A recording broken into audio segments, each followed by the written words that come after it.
The CPI report, Child Protection in Iowa, is brought to you by Vocal Victims of Child Abuse Laws. You can watch the program on Sunday afternoon at 1 o'clock. And it's again repeated on Wednesday evening at 9:30, all on cable channel Mediacom 15. You can email us at vocaliowa@mchsi.com. My phone number is 276-3956, and John's number is 282-2672. My name is Don Burgmaier. At the controls is my co-host, John Harvey, and welcome to the CPI report. A couple of areas of interest for Vocal that sponsors this program is the whole idea of what is going on here? The whole idea of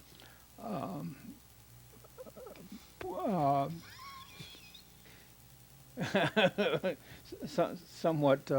Okay, there are two major areas John, you in getting which distracted? I think we're getting some studio distractions going on here from time to time. Okay, and what I wanted to do is give some attention to the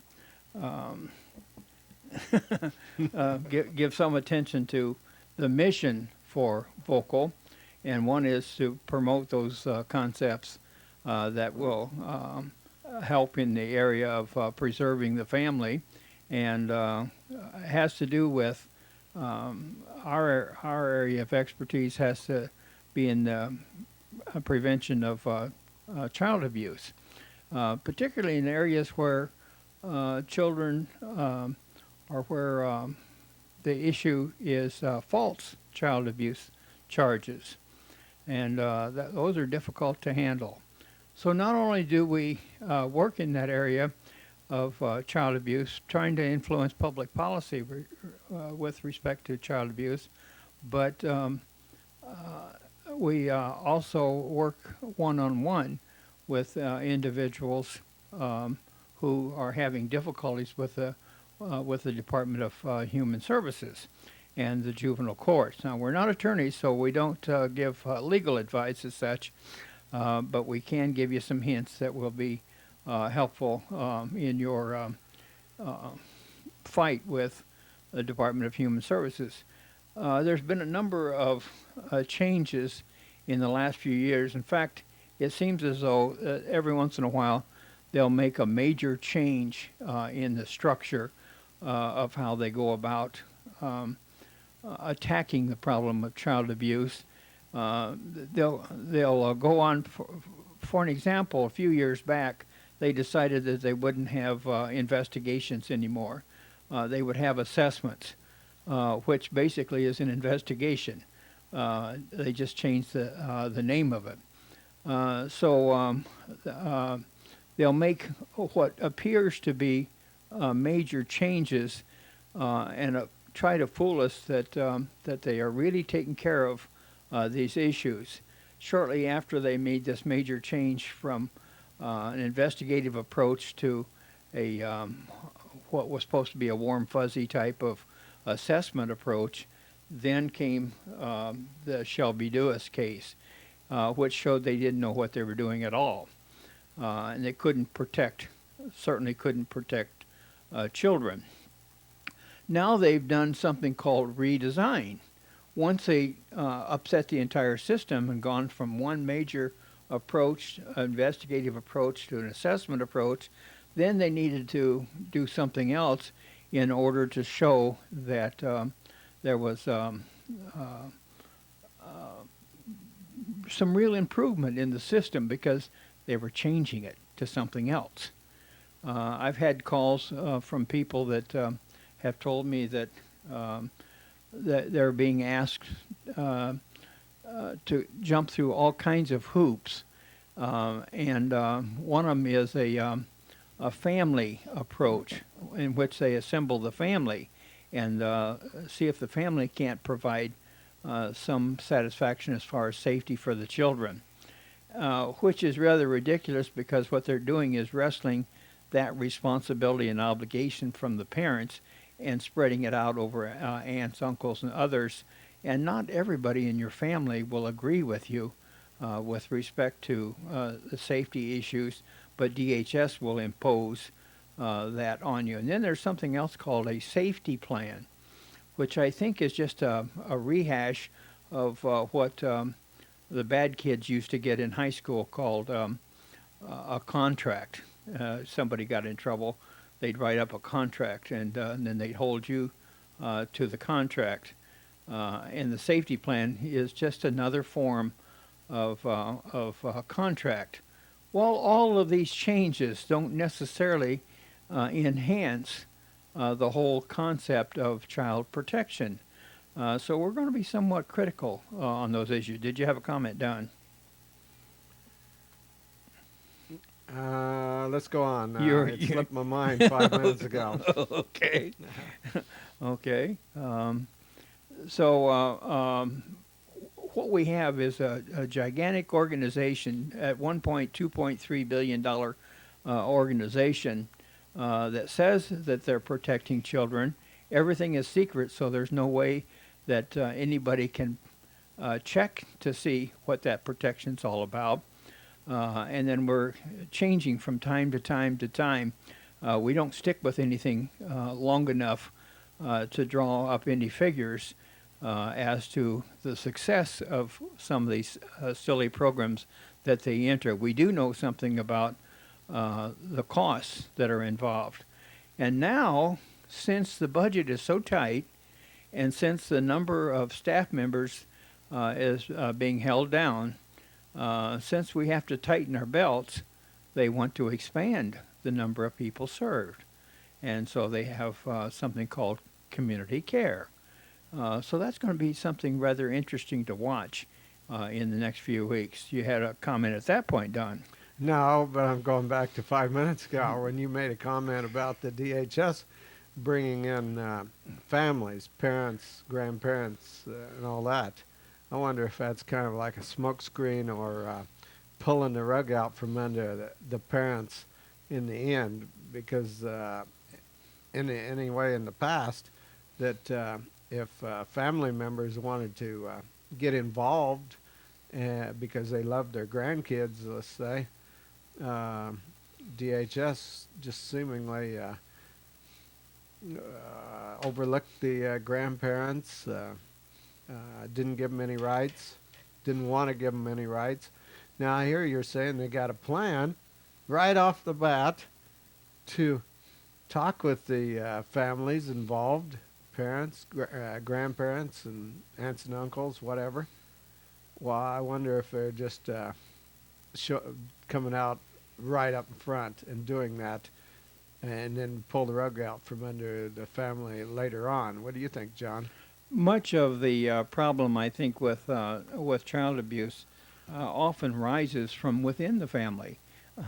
Some mother-in-law decides that the grandchildren aren't being raised properly, and all she has to do is call in somebody she knows at DHS, or call it in as a child abuse report. Or a nosy neighbor, I would like to add. Yeah, no. I had a situation where there was a nosy neighbor. This has been several years back. Busybody, and basically just called in and, guy's left his son, 2-year-old son with the 11-year-old sister, which, she was babysitting other kids in the neighborhood, and didn't feel that it would be too much trouble for the 11-year-old to handle her own little baby brother for 30 minutes. But Right. it just goes to show you that these kind of situations happen all the time.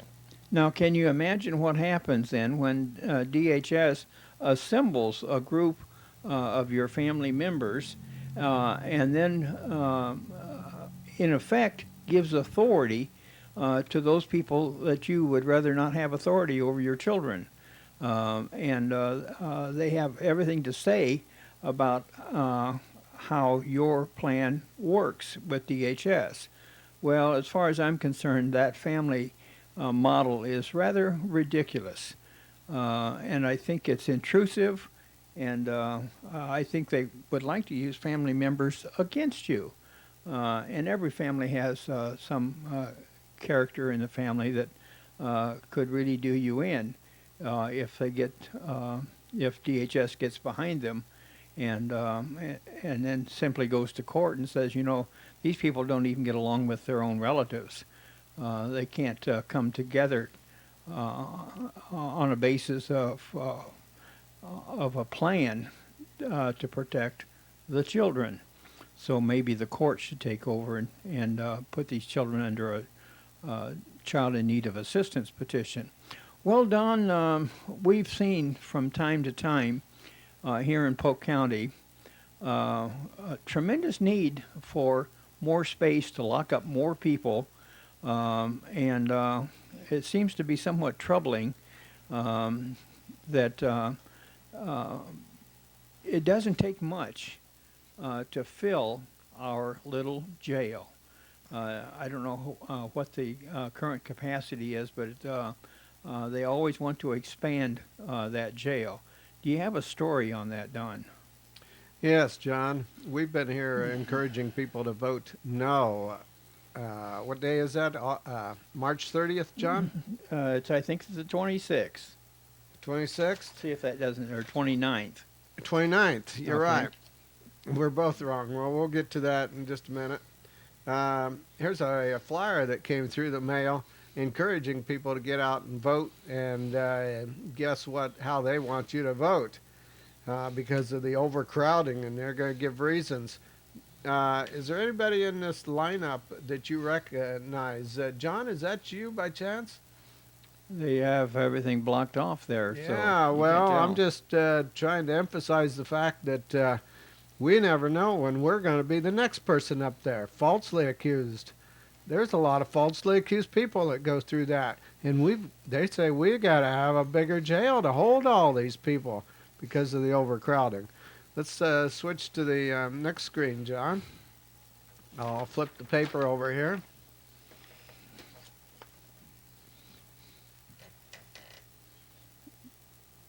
We could zip up to the left corner, John, and read what Sheriff Dennis Anderson has to say. According to the sheriff, 85% of Polk County prisoners are in jail for drugs or drug-related crimes. And then drop down if you want, or we can read that. Polk County taxpayers are currently paying $4 million each year to just shuttle and house prisoners while they await trial because there is no room to house them or provide drug treatment programs while in prison. I'm not here to disagree. I know that this goes on. They call it dieseling, where they move one prisoner, they move a prisoner from county to county so that the counties can make money off this situation. And so they're using this as an excuse to say, hey, we could save taxpayer money here in Polk County if we build a bigger prison. And then down below here you see where they're loading the prisoners up in a van to haul them off. Oh, it just struck me that I remember one person that came back from jail telling how they transported them, it was a woman, over to the women's prison over east. And I believe that was the issue. Anyway, when they transport them, they don't waste any time. They go over 100 miles an hour. They just get in there and they're at the next county, nothing flat, or across the state of Iowa. So laws don't mean anything to them. How much money do they want for this new jail? Looks like, what, $4 million up above that? No, that's what they're spending now per year. But to build the new one, they want $68 million, Don. Okay, let's drop on down below that and we'll read two or three of them. Save $4 million annually in prisoner transit costs. They're going to locate it. That's their plans. If we don't vote it out, vote no. They've got their plans on the northeast corner of Des Moines. It's a nice big area, and that's where the DOT isn't it going in that area? No, yeah, that's correct, isn't it? I'm sure it is. No, Um, DOT is north of that. well, somewhat, yeah, but Yeah. in that general area. Same county. Same county, well, within a mile or two, isn't it? Yeah. Well, don't they take the same exit to get to it? I'm not sure. But anyway, uh, they say without a new jail, property taxes will go up. What are they doing now? Haven't they been going up every year, John? That's right. Up to $6 million each year in new revenue by housing prisoners in a new, larger jail. Well, look at they're looking at the profit angle of it. This is a profit what's the word? Motivated industry. They're out there to make money. It's not the concern of the overcrowding. They're out there to make money. Do you have any recommendations? Yes, I do. Let's go to that page. Okay. Recommendations for a new Polk County jail. What are they? Well, you got it in black and red, but it's all no, no, no, no. Vote. There's only one spot. Just vote no. So you're not the next. Well, I was going to say you're not the next person that's going to be in that lineup and going to jail. But there's a lot of other issues. You know. Well, Go ahead. by that same token, Don, I don't mean to interrupt you. That's fine. With 2.1 million people incarcerated here in the United States, you know, if it's not you, it could be someone that you know and love. So, I mean, we got a big problem here with 2.1 million people incarcerated here in the United States. And this is supposed to be America, land of the free, home of the brave. Well, what happened to the conception of what China is today? China is supposed to be so repressive. You know, I know it's supposed to be passing some reforms as of lately, but it's supposed to be such a repressive society. We've always been taught that it was a communist country, it was bad, it was evil. Well, they've got 1.3 million people compared to our a little bit over 200 and 50 million here. We've got 2 million people incarcerated out of 250 million people. They've got 300,000 out of 1.3 billion. So I mean, to be on the same level as us, they would have to have roughly, I would say, about 10 times as many people incarcerated, which is ridiculous. You know, they would be incarcerating close to 18, 19 million people, which they're not. And, you know, it's shocking being as how we are the society that is supposed to be land of the free, home of the brave. We've got millions of people incarcerated for drug offenses when we can't even afford to give them adequate drug treatment and do some sort of reform to help them to get them back being productive members of society. You know, I don't know what your comments on this, Don. What do you think? Over the years, I've heard that when a rapist or a murderer goes into prison after a period of time, they're released to go out on the street and do it again. And yet, they say that's because we're running out of room in the prisons. Well, that's because they just plucking citizens off the street and throwing them into the prison. Yeah, it's so much.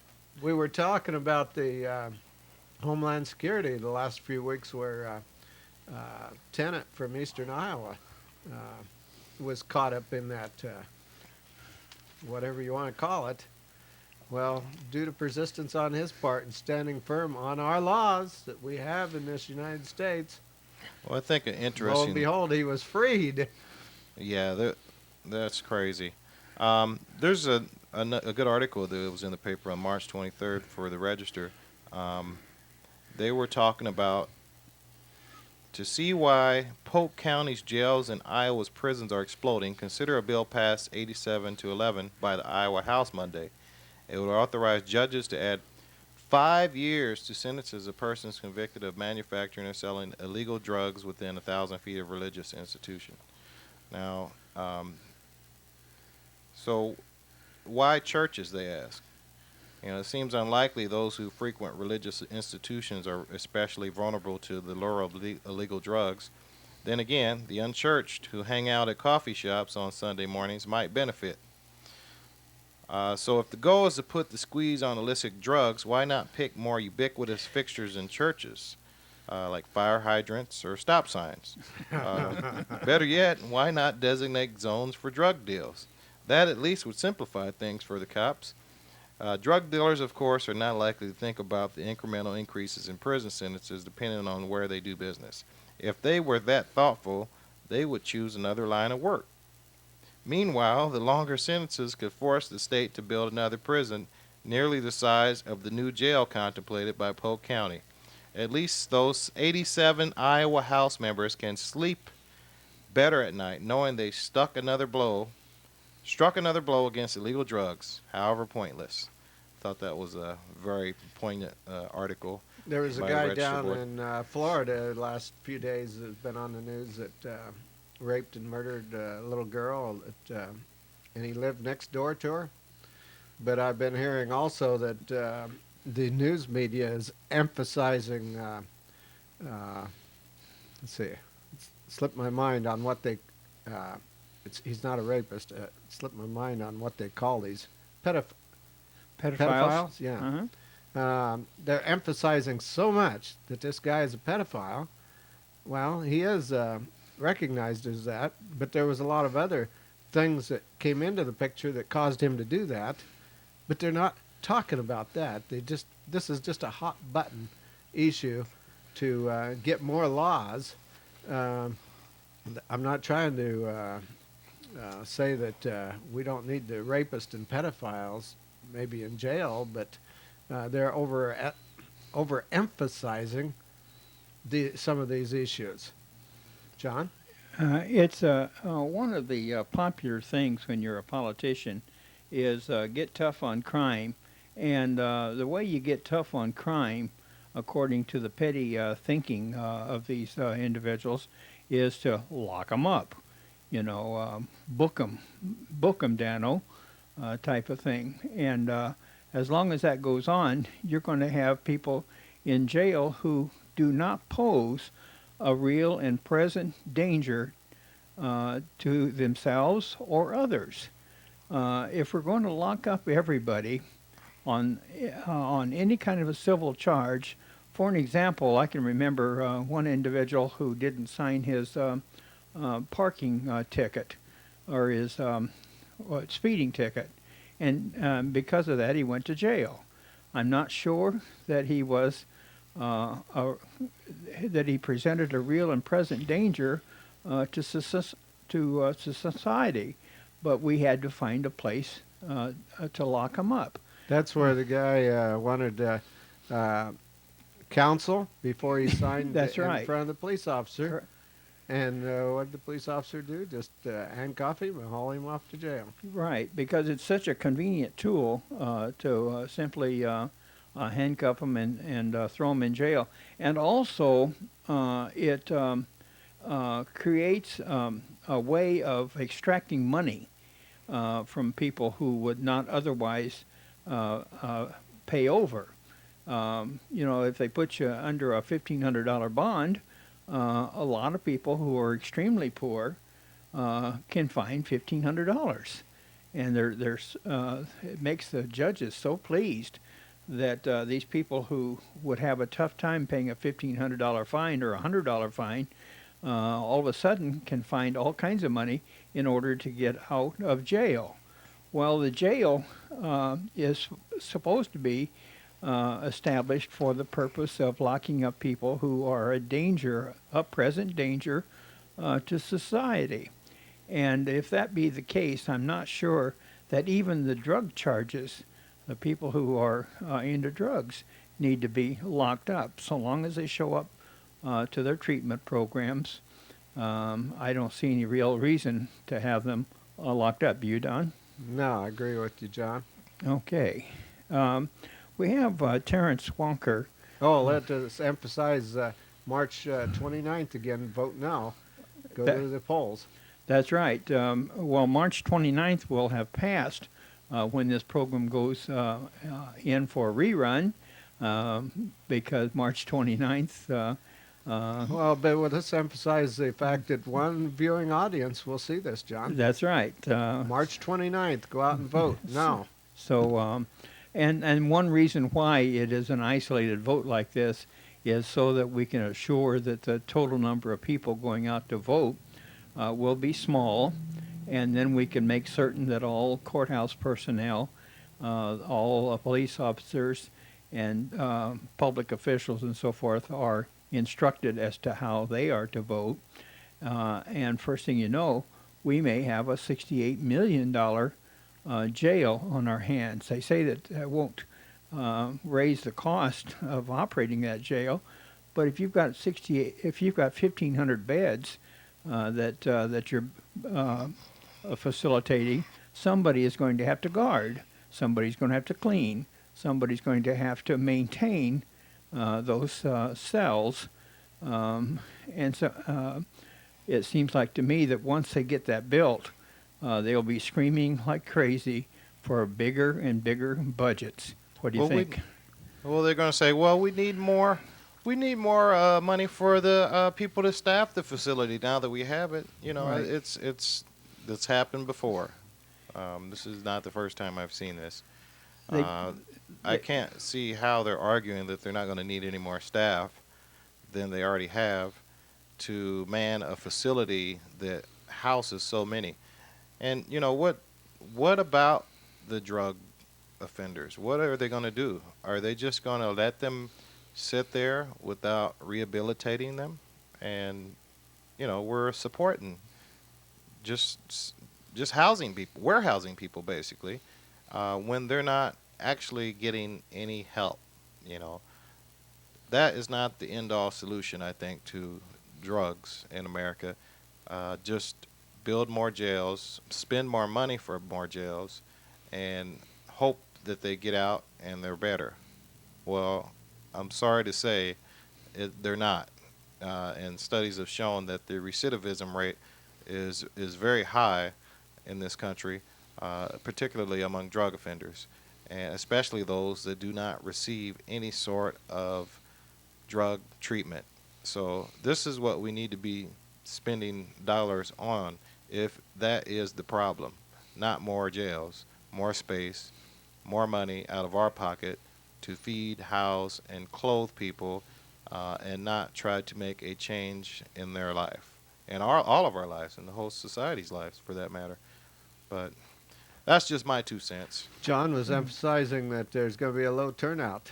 That's normally what happens this time of year. But that's what they're banking on, that there's going to be a low turnout, and their people are going to vote yes, and it's going to go through. It's not going to take much effort on your part to get out and vote no. Because if you don't vote no, and your next door neighbor decides he doesn't feel like going out and giving the extra effort of voting, then you'll get what you asked for. If you do nothing, they're going to have a new jail.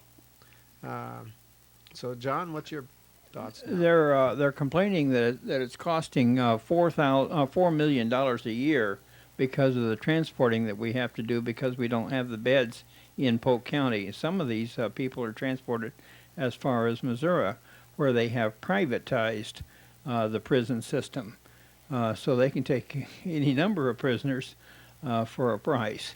Well, $4 million a year. Over 20 years, that's $80 million, and they want to spend $65 million now, which means you'd have to bond to get that. Now, if you bond that, then the overall cost will exceed the $80 million that we would have spent on a piecemeal basis. That is $4 million a year. So sometimes you can wish for something humongous like that, $64 million building, when the practice that they're engaged in now is probably totally sufficient to take care of the problem. What I think they really should have done is to take that $218 million event center, turn it into a jail, and then they wouldn't have to spend they wouldn't have to spend any extra money, right, Don? I think that's what they probably would have done if they had the chance. Yeah. You know. The good news is that the federal government's going to fund this, isn't it, John? That's the way that Well, always has been. they're going to take more prisoners, federal prisoners, because they get $85 a day for babysitting federal prisoners. Well, if the federal people need facilities, let them go find the facilities. But who funds all this federal money, John? Yeah. They can't just hide behind the fact that it's federal money. Yeah. No cost to us. Right. Well, it is costing us. That's one of the problems. It's $85, costing us. $85 a day. Yeah. That's a misconception, isn't it? Yeah. Big yeah, right. misconception. The federal government's paying for it. Well, who funds the federal government? Right. Exactly. Yeah. So, Try not paying your taxes some year, and you'll find out who's in charge. Robbing Peter to pay Paul. That's right. Well, let's turn to Terrance Walker, who's been with us for a few weeks here, looking into some of these court issues, like Dr. Terrance, and there's good news in that particular story, but you have a whole fistful of other stories. So let's go. Yeah, I Terrance. just wanted to talk about a couple things. It seems that this society, I'm the court correspondent. I talk about what's going on in the courts, the judiciary, particularly the Iowa judiciary. Well, this time I wanted to talk a little bit about both the Iowa judiciary and the United States judiciary. It was an interesting article that was in the paper this past March 21st. Workers denied jobless benefits. This was in the Des Moines Register. It starts out, a Burlington man accused of looking up confidential information about celebrities and politicians is among several people recently denied unemployment benefits by the state. It goes on to list Jason Beamer, fired for looking up people like Whoopi Goldberg and Jessica Simpson and even George W. Bush in the database. There was another lady that was fired after being arrested for drunken driving twice. Carolyn Power of Windsor Heights from the U.S. Department of Homeland Security's Transportation Security Administration. That's a big title, huh? Diane Winter of Charles City and Joyce Glannard of Floyd were fired in November. Did you have a comment, Doug? What's the connection on Homeland Security? I missed that. Well, these are people that have basically been denied unemployment benefits by the state. Okay. I guess they were being. It just goes through and shows what they did and why they were denied benefits. Why did Homeland Security get involved? No, they work for the Homeland Security. Oh, okay. And those Yeah. people got fired. Exactly. Interesting. A couple ladies these two other ladies, Diane Winter of Charles City and Joyce Glannard of Floyd, were fired from, according to their records. So the nursing home director, one of them allegedly mooned the other while they were sitting in the glass-windowed office at home. So I guess they can't moon each other at home. One pulled off her pants and ran from the room or something to that effect, and they were fired. And one of the ladies had worked for the nursing home for 29 years and was denied benefits. Darren Thran of Rhinebeck was fired from the Grundy County Sheriff's Department for poor job performance. Tara Moore, she was fired after submitting an article that was suspected to be the work of other writers. This was she was working for the Clinton Herald. There's an interesting hodgepodge people here across the state that were denied unemployment benefits. The one that really rings close to home here as it concerns the judiciary is Carolyn Power of Windsor Heights. She was fired from the U.S. Department of Homeland Security's Transportation Security Administration. Well, that's a mouthful. She got arrested twice for drunken driving, and the judge denied her request for unemployment benefits, saying her arrest could have a negative impact on the public's confidence in the Transportation Security Administration's ability to protect the public safety. Well, the thing that really kind of is striking about this is that just a few months ago, didn't we have Judge Weaver of Franklin County, I believe, southwest corner or southeast corner of Iowa, judge, get arrested for the second time for drunken driving, just like this lady. He was a distinguished member of the Iowa judiciary, a district judge, I believe. Now, he was able to not only avoid getting removed from the bench, Don't smile too much. um, he asked for disability retirement, and guess what? He got it. 65% of his income, according to what the lady at the State House told me a few months back. And while then we he were can go covering out and this get article. another job while drawing that money. Exactly. So, you know, how is it that one member of the government doesn't get retirement benefits or unemployment benefits? However, a judge, Iowa District Court judge here in Iowa, could apply for and receive disability retirement and get 65% of what he was making. I think it was about $100,000 a year. Taxpayer dollars, your money, financing this guy's habit. So this is just a little weird twist of irony that it came to mind as I was glancing through this article. I thought I'd share that with you. But what's your thoughts on that, John? You think we should be denying one and giving another? It sounds like consistency is not a bad public policy, Yeah, in my opinion. exactly. Equal justice under the law, I guess, is another way of saying it. And the judges are out there to set an example for us, aren't they? Well, they should be held to these high standards too, because I think that would have a negative impact on the public's confidence in the Iowa judiciary.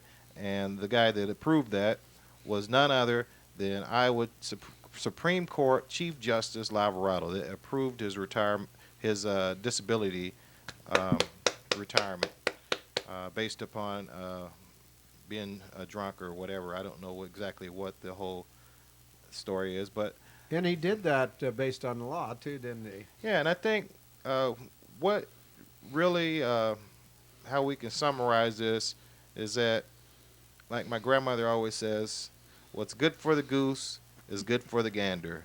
Well, I'm sorry. What's good for the judges is not obviously is not good enough for everybody else. Everybody else has to suffer the consequences for their action. Unless you're a judge and you're in cahoots, you're not going to get nothing. So you better not lose your job unless you're a judge, because if you lose your job, you're a judge. You got it pretty much got it made, I would say. One other story I thought I should touch upon. This is concerning the United States Supreme Court and the United States judiciary as a whole. There was a story that came out this Wednesday, March 23rd. Supreme Court rejects Musawi pretrial appeal.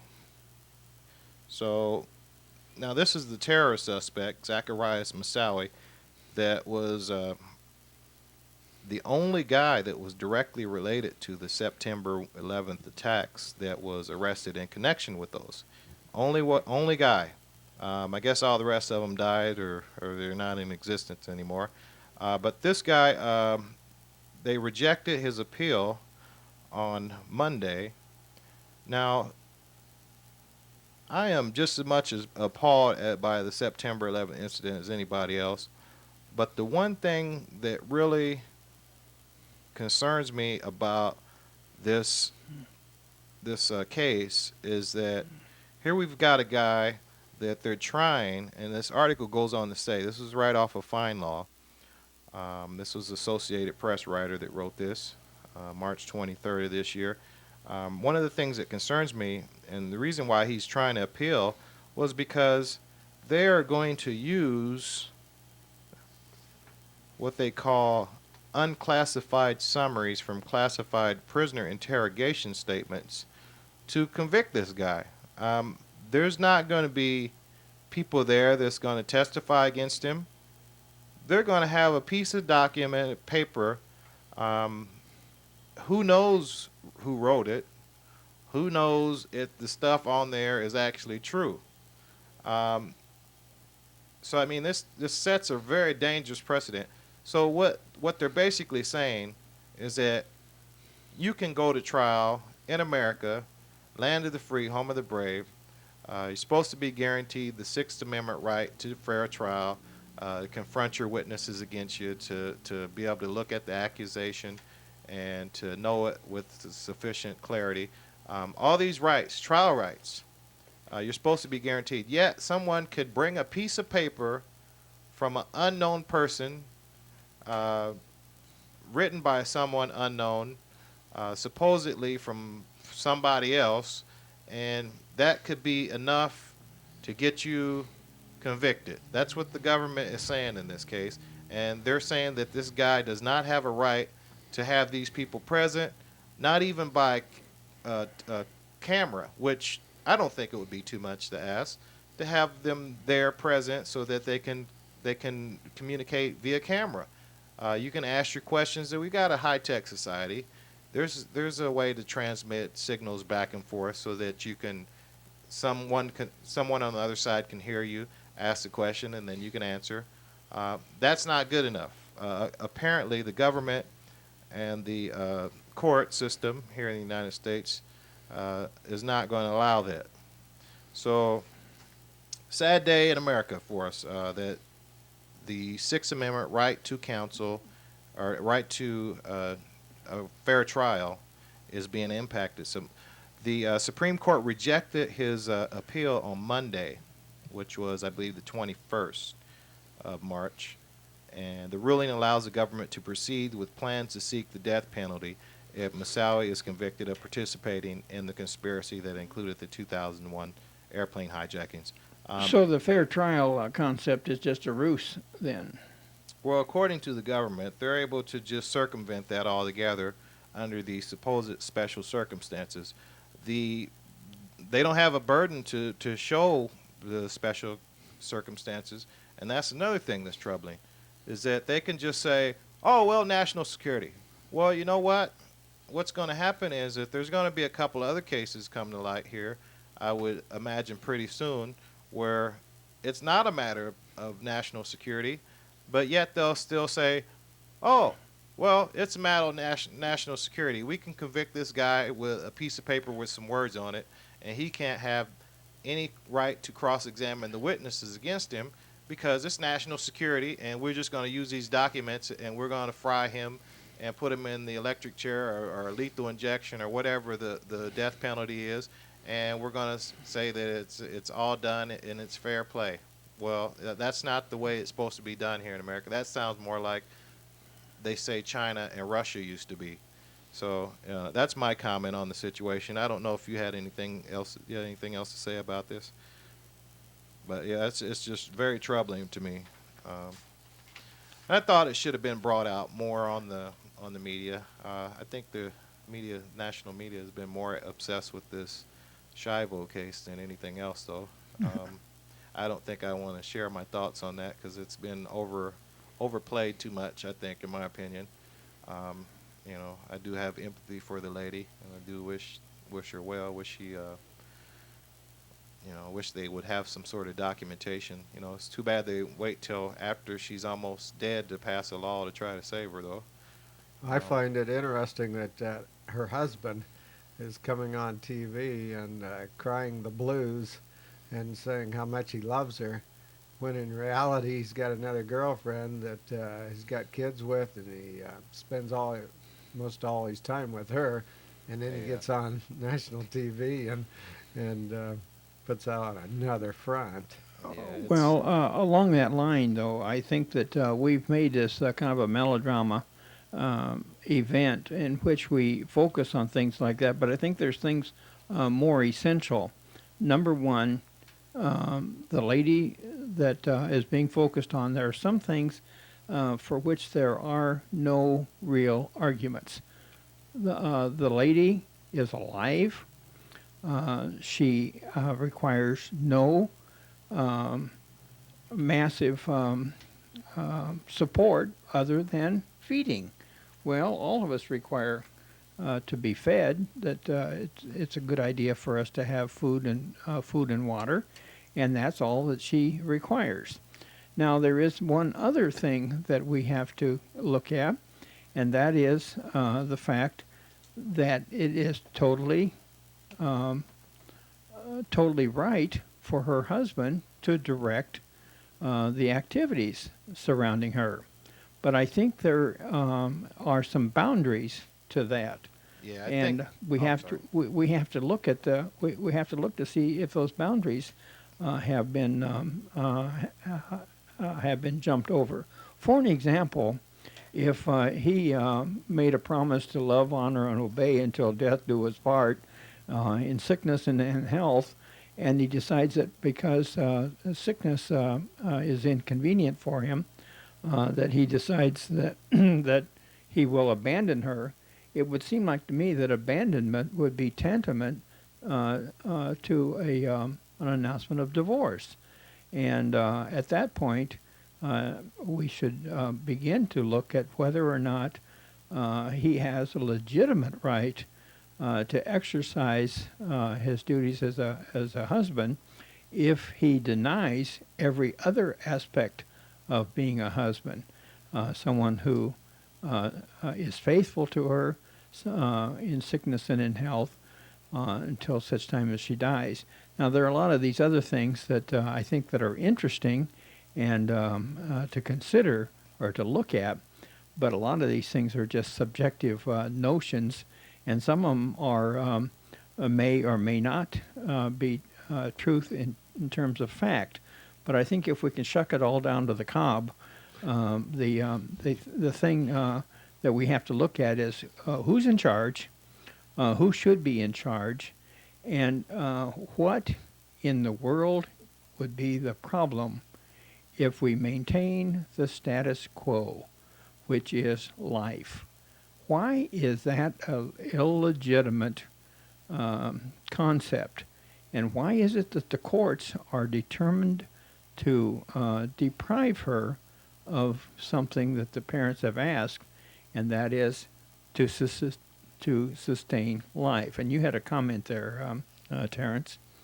Yeah, and I feel that she has every right. As I feel that everybody has a right to end their life, but the problem with it is that there's only one guy that says that she chose to end her life, and there's no other documented proof that that is the case. So we have one guy basically deciding this lady's fate, and I know it was her husband, but you know, how do you say, or how can you be sure in all instances that the spouse actually is telling the truth? I'd hate to have a really horrible relationship with a woman, or a wife in particular, and have my life or death decision basically handed over to her. That would be a truly scary thought. Now we ask. Especially if I had a chance of coming back. Now I know she probably doesn't have a chance of coming back to her full self, but the problem with it is that you cross this is a very gray area when you do this. Allow some guy to basically decide this woman's fate, and Whether she returns to full-scale abilities that she once had, I think is totally irrelevant. Yeah. The fact that she's living, I think, is a testament to her ability to survive on simply or to survive without any heroic life support. All these other things, I think, are totally they're interesting, but they're totally irrelevant. And I've heard too many stories of children who should have been aborted, according to the doctor, and they're born perfectly, uh, perfectly well when they're born. And there are some where the parents said, no, the child is not going to be aborted. We're going to stick with it no matter what the doctors say. And I think that that's an admirable concept, that we don't select or deselect life simply because it's inconvenient or it's not doesn't fit our schedule. Okay, I Terrance. had another issue that's coming. I'm picking up on this, what you're talking about, where this woman is living at. Now that the courts have been ruling withdraw the food, starve her to death. The people that have been feeding her, it's costing somebody some money. So maybe that's an argument that they want to save some money. But there's some good Samaritan people, quote unquote, good Samaritan people that are coming to her rescue, that come outside the hospice building, and they want to come in and bring her food. Here's a human being that doesn't have any food to eat, and she's starving to death. Well, what are they doing to the good Samaritan people? They're hauling them off to jail. They're criminals. Right. And now we got a whole new issue here. People that are trying to protect other people. Animals get treated far better than this. John? That's right. Okay, Terrance, you had something else there. One other thing. I think I decided this past week that what I'm gonna do to kind of highlight the abuses in the judicial system every week is to bring out one issue, one judge, one matter, just to kind of point out some of the faults that are going on within our court systems here in Iowa and in the nation and as a whole. One case here in particular, you wouldn't think that a judge here in Iowa or anywhere would be guessing as to the law, especially when it involves criminal penalties. Well, there is one such judge that does that, and there's a lot more. There's a lot more that I'm sad to say that are in existence. I've got a copy here of a transcript here from a case. This is case number 03-1173. It's now being decided by the Iowa Supreme Court on further review. Now, this is the trial court judge. This is what he says about this criminal statute, tampering with records. There's a word that calls falsify. It says you can't falsify a writing under this tampering with records provision. Well, all of the courts across the country that have similar statutes that decided on what the word falsifies means in the tampering with records statute holds that the falsifies word means to alter or change. It doesn't mean you can't make a false statement, because if there was a false statement on a writing and there was a criminal statute that penalized for that, hell, you could be convicted for writing the moon is not round on a piece of paper, which is an absurd on its face. It's an absurdity. You can't have criminal statutes that have absurdities like that. But anyway, this is what this judge said. Judge Dale Rue. And if you ever want the screw, go in front of Judge Rue. That's what I'll say on that. This is what he says about this tampering with records statute. Well, I remember the argument you raised, and I will very candidly admit to you that there is a distinct issue in that statute, what the word falsify means. And I will candidly admit to you that there is an argument that falsify means altering a document to make it false. And I understand the evidence doesn't show that here, but there's another definition that might apply, and I emphasize might, because this is guessing, might apply to this case. There's no decision of the Iowa appellate courts that gives the court much guidance in this regard. Well, hey, look to other courts. That's not asking too much for a district court judge. Now they're looking to Europe judges to make decisions for Exactly. these American judges. So I candidly admit that you've got an argument here. This is Judge Del Rue, and I understand what you're saying, and you may ultimately be right. I'm not sure.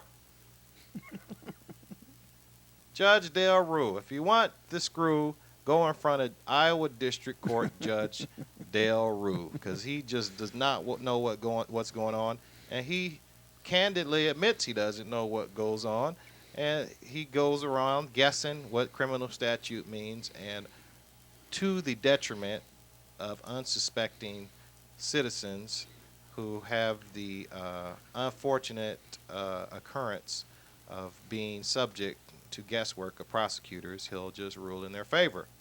So that's all I have to say. I think we're going to award him this week's Crooked Gavel Award because he is very crooked. I wonder how many people he sent to prison because he just didn't know the facts. And he candidly admit that it might mean this and it might mean that. Well, I don't know. And despite all the other courts and all the other states and jurisdictions that have similar statutes, we're just going to say it might mean something else. It might mean putting a false statement on a piece of paper, on a writing. That's right. That's what they do here in Iowa, I guess. Okay. Well, we started last week, and we were going to leave some space in this program, but it's so interesting, some of these stories, that we want to stick with them, and we're going to get this story in sooner or later. But we want to advise people that it's a good idea to resist your child abuse reports. They may be called assessments. And there's some steps here in reviewing and getting expungement of your assessment report. First of all, you request that expungement, and you request an evidentiary hearing. Request a review of your proposed ruling from the ALJ. And if you don't get a good ruling from the ALJ, you file a petition for judicial review. And then if you don't get in district court a good ruling, an appropriate ruling, then you can file an appeal with the Iowa Supreme Court. And Don, you have a sheet in there that tells us a little bit about how we would go about filing that report. Maybe you can tell us who these people are and tell us how to get in. One person that's in charge at the DHS. She takes your appeal request if you've got an abuse report that you want expunged, unfounded, and then expunged. You contact Rhoda Harris, and she's at the Hoover Building. There's her phone number, 281-8774, fax number. And if you want to do it online, there is the web address. The first line shows in detail that this is the forms, but this is the shorter version here. You don't have to type as much in. SNPural.com/9FAR. SNPural.com/9FAR. John? Okay, here's a couple of phone numbers that may be useful to you if you need assistance in resisting that child abuse report. We want to thank Terrance for appearing on the program. We want to thank you, Don, for giving some of those comments on today's program. We're going to see you next week. Would you drop around channel 15 next week?